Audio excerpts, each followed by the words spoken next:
It's a long journey to war, a long road to war when you're preparing to deploy a task force. We really concentrated about 5 months before the deployment proper, but the 12 months prior was a lot of training and activities, preparing headquarters and preparing parts of the unit for the upcoming deployment. So there's a lot to do, not only from a training perspective, but also getting people ready to deploy. That also involves family preparation, a lot of welfare support to be put into place and make sure that's working before you go. I still feel guilty today that the time you have to give as a commander to preparing your unit to deploy is time you don't give to your family. So from 2007, I saw the plan that ISAF was implementing and that long road again to achieve that counterinsurgency effect, but also that support it was trying to achieve for the government of Afghanistan by building up the Afghan National Army, building up the Afghan National Police, and building up, I suppose, the trust in the government in those far outlying areas, particularly the south and the east. When I went back in 2010, we had an election in 2009 that had been a democratic process for the first time. The numbers weren't high, but still people had turned out to vote. So another milestone had been reached. Across all of Afghanistan, 2010 was a pivotal year. It was, to me, an arm wrestle year where really a surge from NATO and from ISAF to take on those areas, especially in the south and east, where the Taliban were still maintaining influence, to try and defeat the insurgency at the tactical level.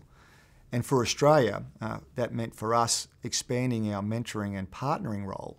I had the great privilege to work with both Dutch and US commanders in Uruzgan province and to watch the Dutch conduct their operations. And as you know, the Dutch were the lead in the province for a number of years up into mid-2010.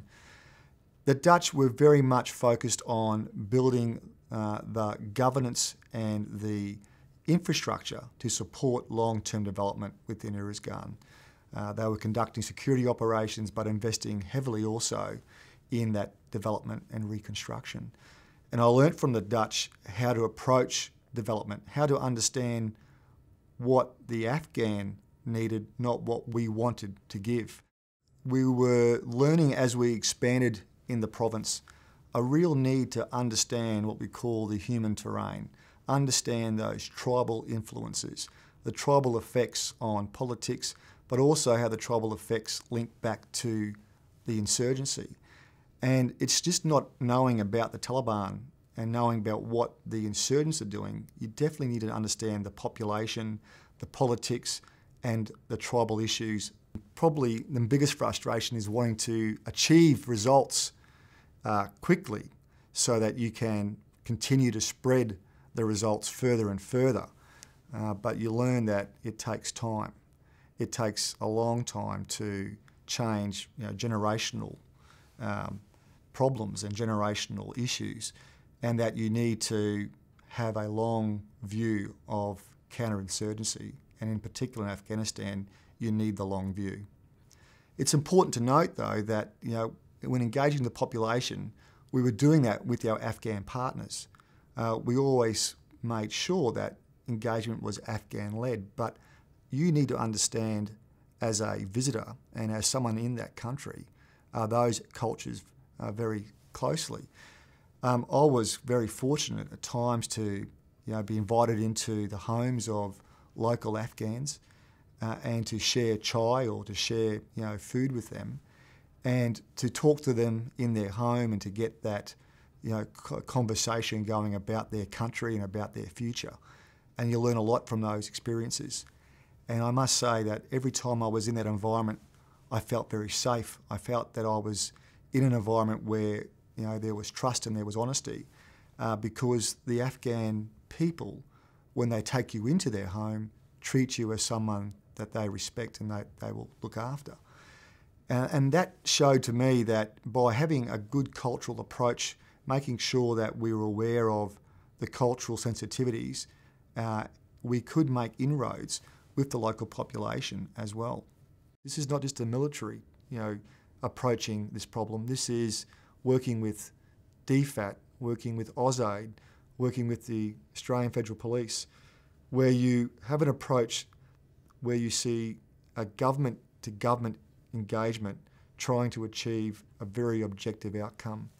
It is difficult. And it's particularly important that when you're building in Afghanistan, it's not ISAF building, it's not AusAid building, it's the Afghan building. It is the local people who take responsibility for what is being built within their town, being built within their province, within their district.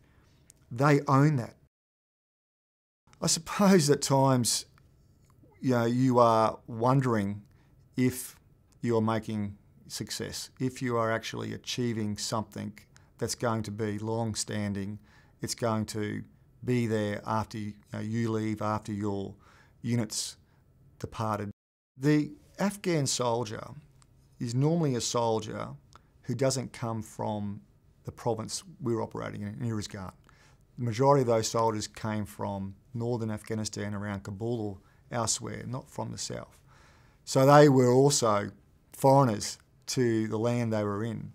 The Afghan National Security Forces do get, to me, sometimes a heavy stick against them about their abilities and their, particularly their motivation to be there. They do it hard. They live in these patrol bases for up to 2 years. They get irregular leave periods. They might not get home to that northern part of Afghanistan for many months, if at all, while they're in Uruzgan. They're living in remote locations and they're doing it tough. It takes very strong leadership to maintain those soldiers and maintain their focus and discipline. I suppose when the soldiers are living in those patrol bases, they form a very strong bond amongst themselves because they are really, living, planning, fighting and learning together, as they are with their Afghan National Army counterparts. And that's really what partnering is about. You're sharing the same bases. You're not sharing the same rooms or accommodation or even the same food and kitchens at times, but you are sharing the same hardships. And especially when you go outside the wire, you're sharing the same threats. When the Afghan takes the fight to the Taliban, it's not a pretty fight. It's very ugly. But generally, the Afghan soldiers win the fight. I do say, though, that, it is going to be tough for the Afghan soldiers when we leave. It's going to be tough for the Afghan National Army when the coalition leaves Afghanistan to maintain that drive and that focus, particularly in those remote patrol bases and those remote areas where they are the government, where they are the ones continuing to engage the population and the ones providing security to the people. Australian soldiers understand why they are there and what they are doing. If they did not believe that they were making any progress or anything of worth for the people that they were with, then it would be very hard to convince them every day to take that step outside the wire. I'm convinced that the soldiers saw that their investment, the cost of what they were doing, was worth it. But when you lose soldiers, when men die, it hits everyone. But it's also those times where you see that real esprit de corps that we talk about in the military. We build up these cultures of ethos and comradeship in units and organisations, and you don't really know why we do that, I think, until you're in those circumstances when you see people from many different backgrounds, different corps, different services, different roles come together to grieve together and to become more resolved in heading on the mission, keeping the mission going. And whether that be because you don't want the loss of those soldiers to have been seen in vain or for no worth, or indeed that you're more determined to achieve the mission because you've seen the cost. That step outside the wire, day after day, will always be in my memory of those men and women who served in Afghanistan. To see that Australian quality in all our servicemen and women come to the front is something that I will always forever cherish and have with me as a commander, the privilege to see that, is something that I suppose many Australians don't see. We hear stories about that through the traditions that are passed on from the legacies of Anzac and our World War II experiences. And I can sit here and say to you today that that still exists with our men and women who serve this nation. They have a pride in what they do. They have a pride in wearing our nation's uniform, and they go outside to do that job knowing that they are well prepared, they are very well trained, they are very well equipped to achieve the mission they've been given. They also know that they're doing it for their mates.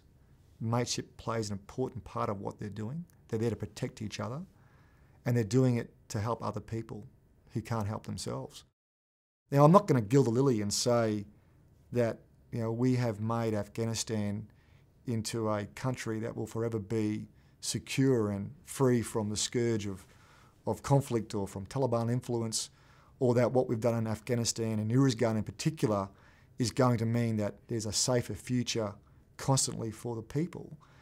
But what we have done is given them the chance for a better future. We have set up, through development of infrastructure, schools, hospitals, supporting governance and supporting the development of government, through literacy. We have done it through supporting the people providing their trust in the government, whether that be the Afghan National Army or the Afghan National Police, the chance for a better future. It's up to the Afghan people, it's up to the people in Uruzgan of how they take that chance and make their future better.